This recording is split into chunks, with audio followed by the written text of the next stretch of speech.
بسم اللہ الرحمن الرحیم۔ کشمیری جو بڑی جرأت مندانہ طریقہ سے بھارت کی سنگینیوں کا، مظالم کا مقابلہ کر رہے ہیں، ان کے ساتھ اظہار یکجہتی کے لیے آزاد کشمیر کے 45 لاکھ اور پاکستان کے 22 کروڑ عوام، اور پھر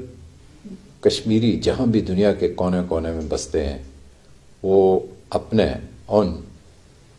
جرأت مند بھائیوں کے ساتھ کھڑے ہیں، اظہار یکجہتی کر رہے ہیں، جو بھارت کی 9 لاکھ فوج کا مقابلہ کر رہے ہیں، اور RSS کی ہندوستان میں ایک حکومت قائم ہے جس کے گنڈوں کا بھی وہ مقابلہ کر رہے ہیں،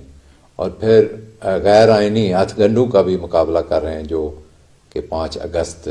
2019 کو ایک حرکت کی ہے بھارت نے کہ کشمیر کی ڈیموگرافی کو چینج کرنا کیا۔ تو ایسے میں یہ کہوں گا کہ کشمیری تنہا نہیں ہے، پوری ملت اسلامیہ پاکستان اور آزاد کشمیر کے عوام، LOC پر بسنے والے عوام ان کے ساتھ ہیں۔ میں اس موقع پر پاک فوج کی قربانیوں کو بھی نہیں بول سکتا، جو کہ انہوں نے کشمیریوں کے لیے اور وطن کے دفاع کے لیے اور بھارت کی دہشت گردی کا وہ مقابلہ کر رہے ہیں۔ میں پاک فوج کے جوانوں کو، پاک فوج کے ذمہ داران کو سلام پیش کرتا ہوں کہ وہ بھی کشمیریوں، پاکستانی قوم کی طرح